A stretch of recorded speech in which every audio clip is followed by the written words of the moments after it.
حضرت بریدہ رضی اللہ تعالی عنہ سے مروی ہے کہ حضور نبی محترم صلی اللہ علیہ وآلہ وسلم نے فرمایا، کوئی بھی ابن آدم ان کلمات کا پڑھنا اپنے والدین کو ایصال ثواب کرے گا، اس کے اٹھنے سے پہلے اس کے اور ان کے والدین کے تمام گناہ مٹا دیے جائیں گے، اور اس کے والدین کو قیامت کے دن نور کا ایک تاج پہنایا جائے گا جس کی روشنی آفتاب کی روشنی کی طرح ہوگی، اور اس کے والدین کو دو نور کے ایسے جوڑے پہنائے جائیں گے جن کی قیمت ساری دنیا نہ ہو سکے گی، تو وہ دونوں کہیں گے ہمیں کس عمل کی بنا پر یہ نور کا جوڑا پہنایا گیا ہے؟ تو کہا جائے گا تمہاری اولاد کے اس عمل سے جو تمہیں ایصال ثواب بھیجا ہے۔ وہ کلمات یہ ہیں: بسم اللہ الرحمن الرحیم، السلام علیکم ورحمۃ اللہ۔ محترم ناظرین، ایک منفرد نورانی رات جس میں عجب واقعات اور انوار و تجلیات کے ساتھ ساتھ حسین و جمیل بہشتی حوروں کا بھی ظہور ہوا جنہیں حور عین کہتے ہیں۔ ان حوروں کے ساتھ حضرت آسیہ علیہ السلام اور حضرت مریم علیہ السلام بھی تشریف لائیں اور ولادت باسعادت میں شرکت کے ساتھ حضرت آمنہ رضی اللہ تعالی عنہا کو دلاسا و سہارا دیا اور باور کرایا کہ وہ ایک بہت ہی عظیم بے مثال ہستی کی ماں بننے کا شرف حاصل کرنے والی ہیں۔ حضرت آمنہ رضی اللہ تعالی عنہا کا اپنا بیان ہے، میں نے کھجور کی طرح لمبی خواتین کو دیکھا جیسے قبیلہ عبد مناف کی عورتیں ہوتی ہیں، انہوں نے مجھے اپنے گھیرے میں لے لیا، میں نے ان سے زیادہ روشن چہرے والی خوبصورت عورتیں نہیں دیکھیں،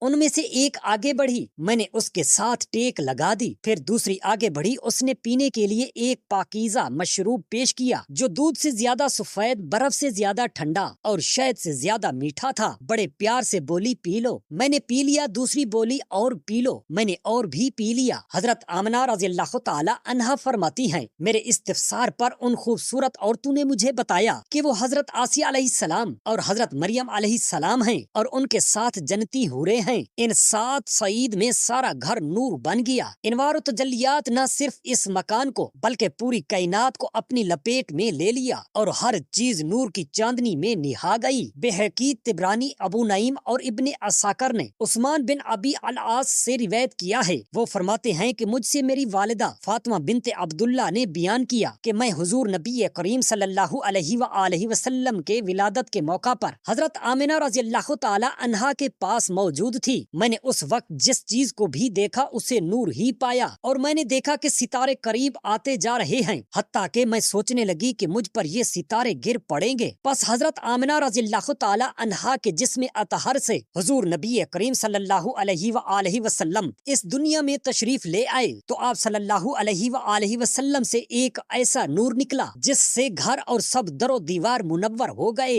حتیٰ کہ ہر طرف نور ہی نور دکھائی دینے لگا۔ اسی طرح ایک اور روایت میں ہے، حضرت آمنہ رضی اللہ تعالی عنہا فرماتی ہیں، میں نے دیکھا نور کا ایک شعلہ مجھ سے جدا ہوا، اس سے پوری زمین روشن ہو گئی۔ جب صبح کا آفتاب ہدایت طلوع ہوا تو اس کی عنبر فشاں شعاؤں سے نہ صرف مکے کے ظلمت کو دے روشن و منور ہوئے بلکہ ریگ زار عرب کا ایک ایک ذرہ چمک اٹھا۔ اس کی نور بار کرنوں سے صرف عرب کی ظلمت و تاریکی کا کافور زیل نہیں ہوئی بلکہ کائنات کا گوشہ گوشہ جگمگا اٹھا۔ اس کے نور و نکہت سے عظمت انسانیت کے مقدر میں خوشبوؤں کا سویرا ہو گیا۔ آفتاب نبوت کی روشنی سے انسانوں کے ذہن و دماغ میں سرمدی اجالا پھیل گیا، گم گشتگان راہ کو منزل ہدایت کا نشان و سراغ مل گیا، مدتوں کے بھٹکے ہوئے فریب خوردہ انسان عرفان و ایقان کے راستے پر گامزن ہو گئے، بے قرار و مضطرب روح کو طمانینت و آسودگی حاصل ہو گئی، جو اپنے ہاتھوں سے بنائے ہوئے خداؤں کے سامنے جھکنے کو زندگی کی معراج کامال سمجھتے تھے۔ اس سے انحراف کرنے والے کو اپنے خاندان و قبیلے کی توہین و تذلیل سمجھتے تھے، جو لات و عزا و ہیل کے پجاری تھے، وہی شراب و شباب کے خو گرو عادی تھے۔ عصمت و عفت کا جنازہ انہی بدمست پجاریوں کے ہاتھوں نکلتا تھا، انسانی وقار و عظمت انہی کے ہاتھوں پامال و رسوا ہو رہی تھی۔ لا قانونیت و ولا دینیت کی دلدل و تاریکی میں پورا عرب بھٹک رہا تھا۔ کعبہ مقدسہ جو انبیاء و مرسلین کی سجدہ گاہ تھا، وہاں مصنوعی خداؤں کا ہجوم و ڈیرا جمع ہوا تھا۔ کعبہ کی عظمت و تقدس بتوں کی آلائش و گندگی سے مجروح ہو چکی تھی، ظلم و بربریت کی ہر طرف گرم بازاری تھی، ظالم و جابر انسانوں کی حکومت و حکمرانی تھی، جبر و ظلم کی زنجیر میں انسان جکڑا ہوا تھا، مظلوموں کی آہ و بکار رحمت کے باب عجابت میں دستک دے رہی تھی۔ انسان پورے طور پر خدا فراموش ہو کر خود فراموش ہو چکا تھا۔ خدا کا یقین و اعتقاد ایک تاریخی نظریہ اور علم سے زیادہ حیثیت نہیں رکھتا تھا، لوگ صرف تاریخی طور پر یہ تسلیم کرتے تھے کہ اس عالم کو کسی زمانہ میں خدا نے پیدا کیا تھا، لیکن عملی زندگی کا کوئی ربط و تعلق اس سے باقی وجود نہیں رہا تھا، اور زندگی عملاً اس طرح گزر رہی تھی گویا خدا نہیں ہے، یا ہے تو معاذ اللہ گوشہ نشین و خلوت گزین اور دوسروں کی خاطر سلطنت و حکومت سے دستبردار مستعفی ہو چکا ہے۔ ساری زمین میں ارباب امن من دون اللہ کی عبادت و پرستش کا جال پھیلا ہوا تھا، کہیں بتوں کی پرستش تھی، کہیں قوم و نسل کی، کہیں ہوا و ہوس کی، کہیں بادشاہ و سلاطین کی، اور کہیں اخبار و رہبان، عالموں اور عابدوں کی۔ انسان اپنی زندگی کا مقصد و مدعا اور اس کا مبدا فراموش کر چکا تھا، اور زندگی کے صحیح مشاغل بھول کر تدریجی خودکشی غلط و مشاغل میں مشغول ہو چکا تھا۔ ساری دنیا پر ایک عالم خود فراموشی طاری و مسلط تھا، اہل حکومت و سطوت و ظلم و جور، جبر و استبداد، مردم و آزاری اور دولت و ستانی میں مشغول تھے، عمراء اپنے عیش و عشرت میں بد مست ہو رہے تھے۔ دنیا کے مہذب ترین انسان وحشیوں کی طرح ایک دوسرے سے دست و گریباں اور برسرے پیکار رہتے۔ پورے کرہ ارض پر اس وقت اندھیرا چھایا ہوا تھا، انسانوں کی غلط کاریوں کی وجہ سے ایک عالمگیر ابتری و بد نظمی اور ہماگیر خرابی پھیلی ہوئی تھی۔ خالق کائنات کی رحمت و عنایت متوجہ ہوئی، کراہتے ہوئے انسانوں کو سہارا دینے اور سسکتی ہوئی انسانیت کو اوج کمال عطا کرنے کے لیے اس نے عرب ہی کے ایک معزز خاندان بنو ہاشم کا انتخاب کر لیا۔ اس مکرم خاندان کے ایک عظیم فرد حضرت عبداللہ بن عبد المطلب کے باوقار گھرانے میں جناب محمد رسول اللہ صلی اللہ علیہ وآلہ وسلم کو پیدا فرمایا، تاکہ دنیا کو اس عذاب و ذلت سے نجات دیں جس میں وہ صدیوں سے مبتلا تھی، اور آخرت کے اس عذاب سے ڈرائیں جو پیش آنے والا ہے، تاریکیوں سے نکال کر خدا کی اطاعت و بندگی میں داخل کر دیں، اور بے راہ روی کی تمام زنجیریں اور بیڑیاں کاٹ دیں جن میں وہ جکڑے ہوئے تھے۔ ان کے وجود و مسعود نے عرب کی اخلاقی پستیوں کو عزت و وقار کا آسمان بنا دیا، ذلیل ترین انسانوں کو عظمت کا کوہ گراں بنا دیا، جرائم پیشہ بدو اور صحرا نشینوں کو عملی تربیت کی بنیاد پر دنیا کی مہذب قوموں کا حاکم و حکمران کر دیا، ظالم و جابر انسانوں کے پنجہ استبداد کو موڑ دیا، مظلوموں کی فریاد رسی کی، بتوں کے سامنے جھکنے والے انسانوں کی جبین عقیدت کو خدائے واحد کی بارگاہ میں سجدوں کی لذتوں سے آشنا کر دیا، معبودان باطل کے پجاریوں کو خدا شناس و خود آگاہ کر دیا، کعبہ کا تقدس و وقار بحال کیا گیا، اس کی عظمت و رفتہ کے دعائے ابراہیم علیہ السلام کا سہارا ملا، ضلالت و گمراہیوں کی تاریکیوں میں بھٹکنے والوں کے قلوب و اذہان میں نور ہدایت کا سویرا ہوا، ایقان و عرفان کی موج نسیم سے مدتوں کے بت قدے خانہائے خدا بن گئے، خود ساختہ خداؤں کی حکومت و حکمرانی کا زمانہ ختم ہوا، اختراعی رسوم و رواج کے دل دادا لوگوں کو قانون الہی کا پابند بنایا گیا، مطلق العنان خود سر انسانوں کی فرعونیت و تعاوتیت ضرب الہی کے درد و قرب سے پاش پاش ریزہ ریزہ ہو گئی، توحید کی گونج سے اسلام پرستوں اور بادیہ نشینوں کے تاریک دل جگمگانے لگے، پیاسی روحوں کو تسکین و قرار کا سامان ملا، حق کے متلاشی تعمیر حیات کا آشیانہ بنانے لگے۔ عرب کی درماندہ و پریشان حال قوم نے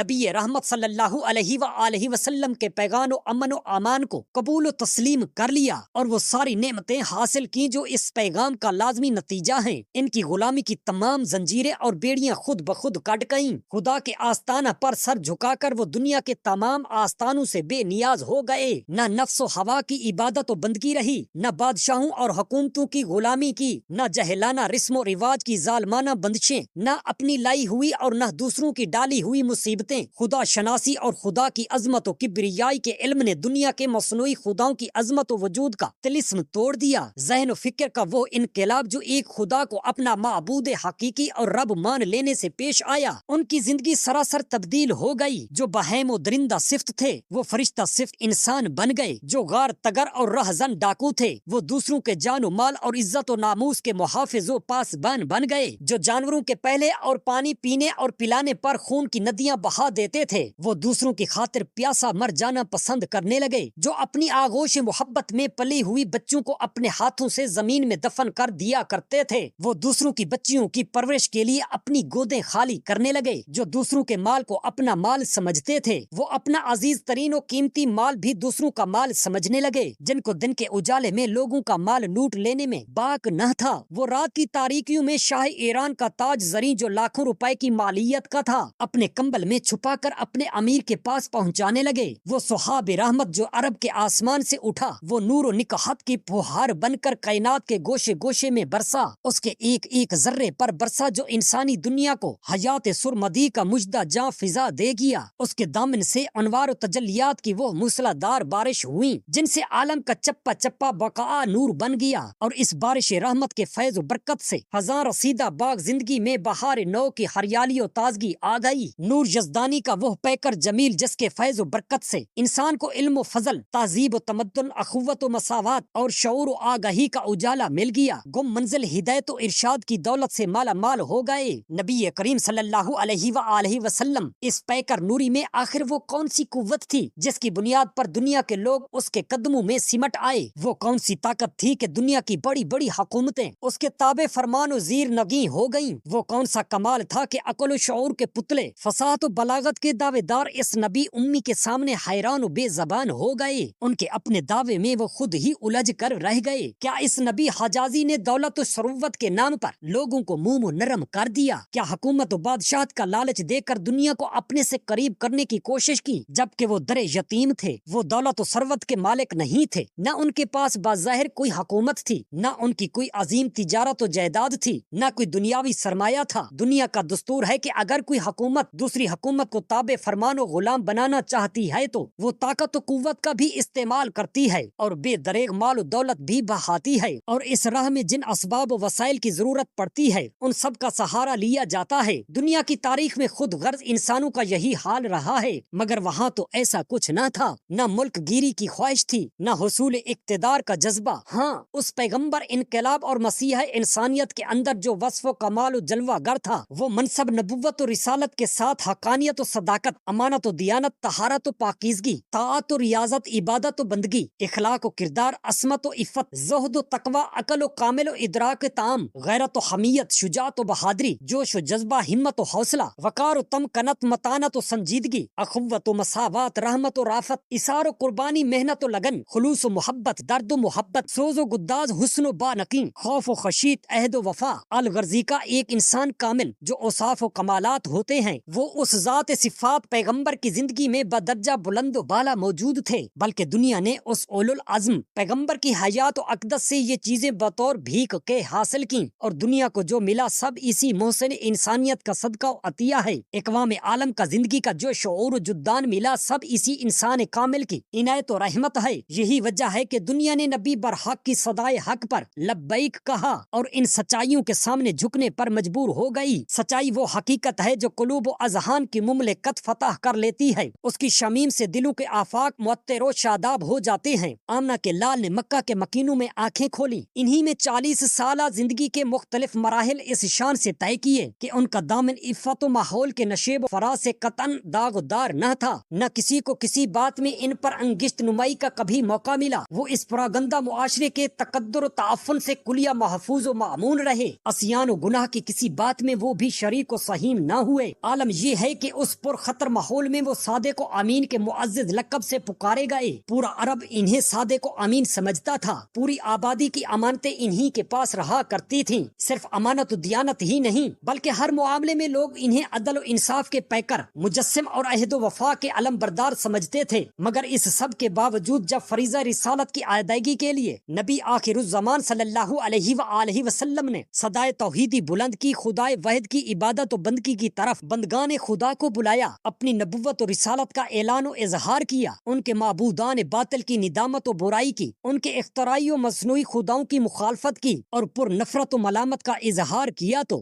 وہ ایک دم برگشتہ و خفا ہو گئے۔ ان کی عداوت و دشمنی میں انسانیت کے سارے ناطے توڑ دیے۔ جن کی صداقت و راست بازی مشہور زمانہ تھی ان پر کذب و افطرا کے مکروہ نازیبہ حملے ہونے لگے، انہیں سحر و جادوگر اور کاہن کہا جانے لگا۔ معاذ اللہ، ہونا تو یہ چاہیے تھا کہ جو ہر معاملے میں صادق و آمین تھے ان کی آواز پر لبیک و صادق کہتے، مگر انہوں نے اس محسن اعظم کی آواز پر انہیں پاگل و مجنون کہا گیا، ان کا معاشرتی بائیکاٹ و مقاطعہ کیا گیا، شیب ابی طالب میں انہیں محصور کر دیا گیا، انہیں طرح طرح کی ایذائیں دی گئیں، ان کے قتل کے در پہ ہو گئے، ان کے راستے میں کانٹے بچھائے گئے، انہیں بے یار و مددگار تنہا چھوڑ دیا گیا، ہر ممکن کوشش کی گئی کہ انہیں اظہار حق سے باز رکھا جائے، خدائے واحد کا پیغام پہنچانے سے روک دیا جائے، مگر جس کا حافظ و ناصر اس کا خالق و مالک ہو، دنیا کی کوئی طاقت اس کا کچھ بگاڑ نہیں سکتی۔ حق و صداقت کی بالادستی کی راہ میں کوئی باطل و قوت حائل نہ ہو سکی۔ باعث محمدی صلی اللہ علیہ وآلہ وسلم کے اثر و نفوذ سے دلوں کی کائنات فتح ہو گئی اور آفاق کے وسعتوں میں پیغام محمدی صلی اللہ علیہ وآلہ وسلم کا شہر شہر چرچا ہونے لگا۔ سبحان اللہ۔ حضرت بریدہ رضی اللہ تعالی عنہ سے مروی ہے کہ حضور نبی محترم صلی اللہ علیہ وآلہ وسلم نے فرمایا، جو قرآن مجید پڑھے گا اور اس کے مطابق عمل کرے گا اور اس کا پڑھنا اپنے والدین کو ایصال ثواب کرے گا، اس کے اٹھنے سے پہلے ان کے والدین کے تمام گناہ مٹا دیے جائیں گے اور اس کے والدین کو قیامت کے دن